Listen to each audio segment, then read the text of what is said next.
Donc la Traverse, c'est une association d'appui aux dynamiques locales de transition. Donc on accompagne des collectivités territoriales sur les questions de transition écologique et sociale pour aider ces territoires à développer des stratégies pour faire face aux chocs énergétiques, climatiques, à l'effondrement de la biodiversité et tous les chocs sociaux qui y sont liés, qui sont à venir. L'activité de la Traverse, aujourd'hui, elle se structure autour de 3 axes. Le premier axe, c'est l'accompagnement, donc l'accompagnement des collectivités territoriales, des porteurs de projets sur les questions de résilience.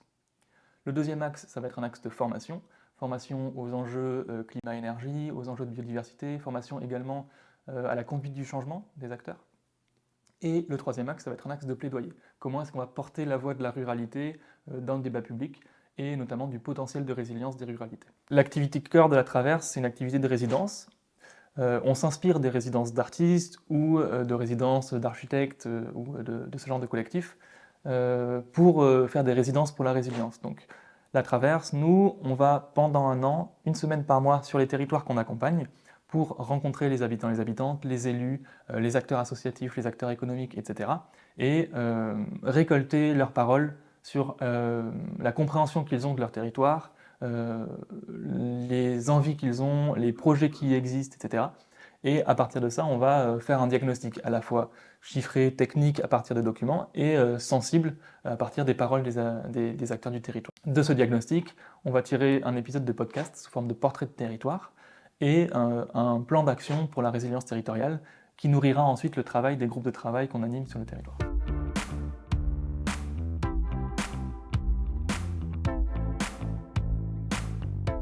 À la Traverse, on va travailler les questions de transition. Donc ça veut dire comment est-ce qu'on accroît la résilience. La résilience, c'est compris comme faire face, ou en tout cas rebondir face au choc et préserver ses fonctions essentielles. Donc comment est-ce que le territoire va préserver ses fonctions essentielles face aux chocs liés à la crise climatique, à la crise de la biodiversité, à la fin de l'énergie bon marché, etc. Évidemment, on travaille en territoires ruraux, donc il y a des enjeux spécifiques. On va parler des enjeux de mobilité, de redynamisation des centres-bourgs, de alimentation aussi beaucoup, enfin, tous ces enjeux qui sont encore plus spécifiques aux territoires ruraux. Un des autres points essentiels pour notre travail à la Traverse, c'est la question de la démocratie locale, ou en tout cas de l'implication citoyenne, parce que les dynamiques de transition, pour fonctionner, pour se pérenniser, il faut qu'elles s'ancrent dans une dynamique citoyenne forte, une dynamique d'implication des habitants et des habitantes dans la vie locale, dans la vie de la cité. Donc c'est quelque chose qu'on travaille aussi à la Traverse, cette question d'implication citoyenne.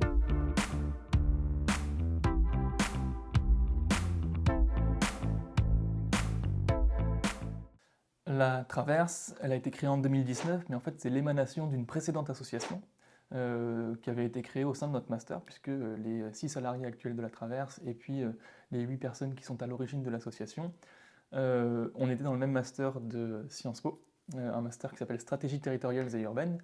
Et ce master, il s'intéressait au territoire, mais principalement par l'entrée des métropoles. Et donc le focus actuel sur la métropolisation, sur l'attention donnée pour les métropoles, c'est finalement la matérialisation spatiale d'un paradigme axé sur la croissance économique et la recherche de croissance à tout prix. Or, ce paradigme-là, on sait qu'il est à bout de souffle, qu'il n'est absolument pas compatible avec les enjeux écologiques actuels. Et donc, au sein de notre master, on a dû se poser la question de qu'est-ce qu'il y avait comme autre possibilité. On a créé donc une association qui s'appelle Ville et Décroissance, qui avait pour but de s'auto-former, de appliquer les questions de décroissance économique, j'entends, le mouvement de la décroissance, au territoire et avoir un petit peu une vocation de plaidoyer sur la maquette pédagogique pour intégrer les enjeux écologiques et les enjeux de territoires ruraux notamment dans la maquette pédagogique. Et donc il y a eu le moment de la diplomation où on s'est posé la question de ensuite qu'est-ce qu'on fait professionnellement. Ce qui nous tendait les bras, c'était des cabinets de conseil ou voilà, du travail dans l'urbanisme, dans les collectivités locales, chose que, après toute la réflexion qu'on avait menée au sein du master, on ne se voyait pas trop incarner. Et donc on s'est dit, pourquoi pas continuer, et on a créé la Traverse pour continuer cette réflexion et travailler dans les territoires ruraux sur les questions de décroissance, sur les questions de appliquer la résilience aux territoires ruraux. Et c'est comme ça qu'on a créé la Traverse et qu'on travaille depuis 2019 maintenant sur ces questions.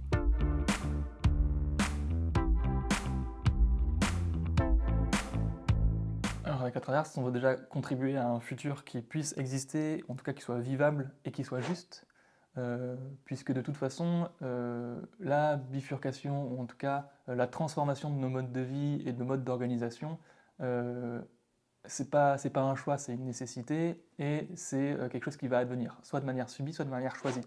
Donc nous, ce à quoi on veut contribuer, c'est de faire que ces choix de mode d'organisation, de mode de vie, soient justes, soient mis en avant, enfin soient pensés en amont, pour pas que les bifurcations soient douloureuses en fait. Le modèle de société pour lequel on se bat, en tout cas les futurs souhaitables qu'on essaie de faire germer, c'est des futurs dans lesquels les communautés locales soient soudées, on a une relocalisation des modes de vie, des modes de production, des modes de consommation, finalement pour juste pouvoir faire face aux chocs qui vont advenir. On se bat pour un futur dans lequel les citoyennes et les citoyens vont regagner du pouvoir d'agir sur la décision locale. On va avoir une démocratie locale qui va être plus forte, on va avoir des communautés territoriales finalement qui sont plus soudées, où le lien social est plus développé, et on va avoir une économie d'entraide aussi qui commence à se développer, qui est une économie locale, un savoir-vivre, un savoir-être, un savoir-être au territoire qui est vraiment solidifié et localisé, quoi.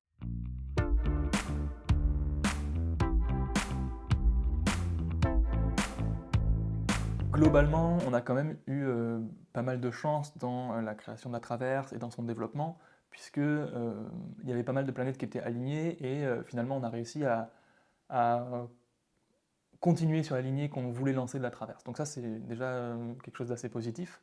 Cependant, on s'est rendu compte que déjà en étant jeune, on avait un petit peu un défaut de légitimité en sortant tout juste de nos études à lancer cette activité-là.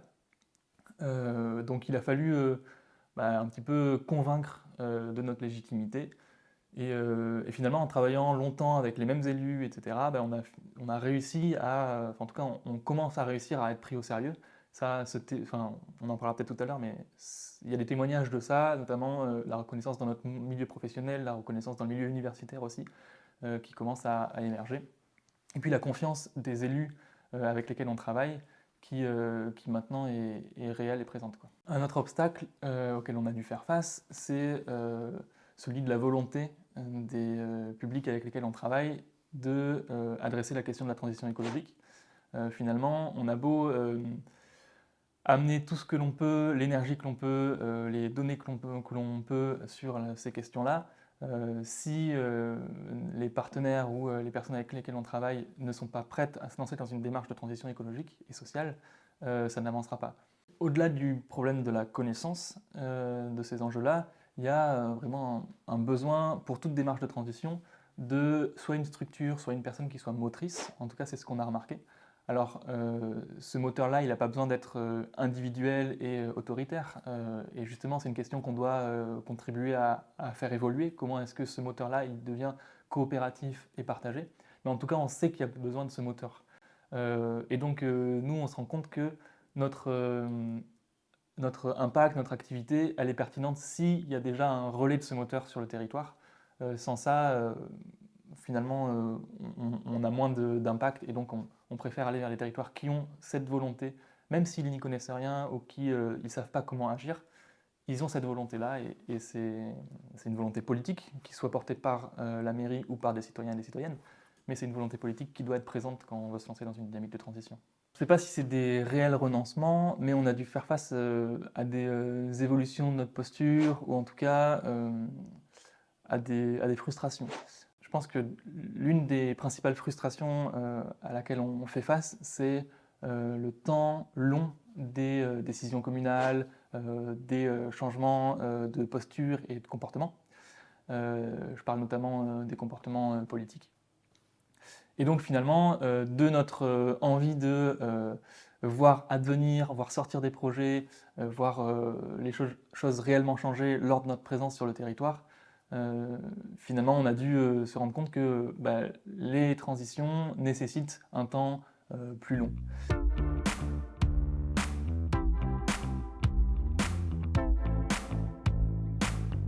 On se nourrit de plein de choses à la Traverse, à la fois de manière théorique et de manière assez pratique.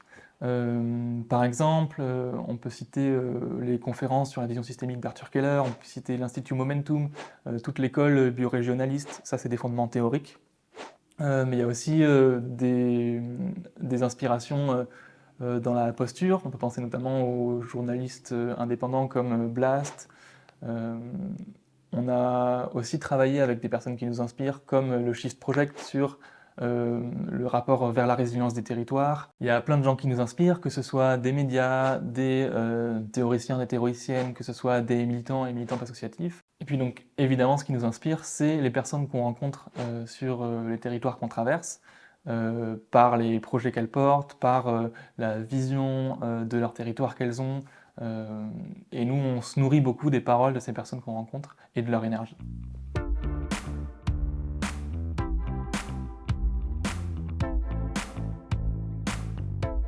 Le premier, c'est la reconnaissance qu'on a dans le milieu professionnel, qui est un milieu professionnel qui est ce qu'il est, mais qui n'est pas habitué à avoir des discours comme les nôtres, en tout cas. Cette reconnaissance, donc, elle passe par l'obtention de prix. On a obtenu le prix du palmarès des jeunes urbanistes, donc, qui est un prix qui est décerné par le ministère de la Transition écologique et qui met en avant des nouvelles formes de travail sur les questions d'urbanisme. C'est pour nous une victoire qu'un palmarès qui est décerné à des urbanistes nous soit décerné, puisqu'on travaille sur les territoires ruraux, qu'on a un discours militant et radical, et qu'on n'est finalement pas des urbanistes opérationnels. Donc ça, c'est une forme de victoire que ce milieu professionnel-là nous reconnaisse. Autre victoire, c'est que notre travail sur les maquettes pédagogiques, en tout cas sur le milieu universitaire, il ait obtenu un certain écho à la fois dans notre école et ailleurs, puisqu'on nous demande régulièrement d'intervenir dans les universités, que finalement on est de plus en plus nombreux et nombreuses à faire le récit de notre bifurcation à la sortie de grandes écoles ou d'universités. Donc ça, c'est un signe de victoire. Et dernier élément peut-être, qui est aussi un signal que notre activité est pertinente, c'est les projets qu'on voit émerger sur les territoires qu'on a traversés et qui sont directement ou indirectement liés à notre activité. On voit des associations, des projets se monter sur les questions de transition, sur les questions alimentaires, on voit des expérimentations qui se mettent en place sur les mobilités. Et donc ça montre que finalement notre activité, elle crée des choses. Et on espère que ces choses, elles vont continuer à grandir, se structurer, faire système pour aller vers les futurs souhaitables qu'on décrivait tout à l'heure.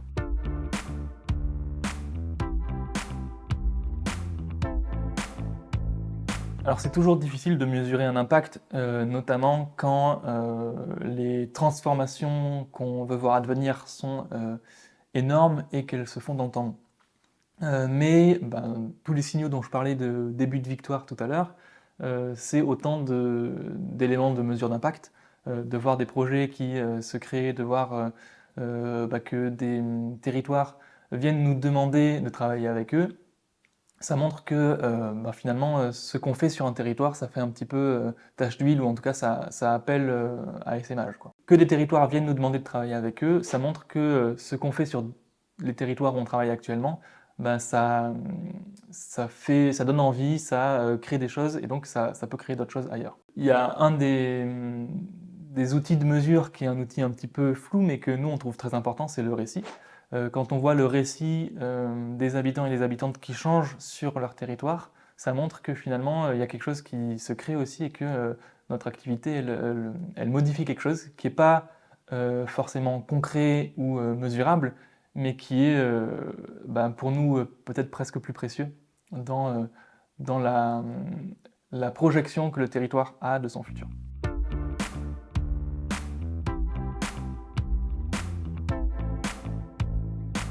Prochaines étapes pour nous, ça va être déjà de terminer notre phase d'expérimentation des résidences, puisque la phase dans laquelle on est, c'est une phase d'expérimentation.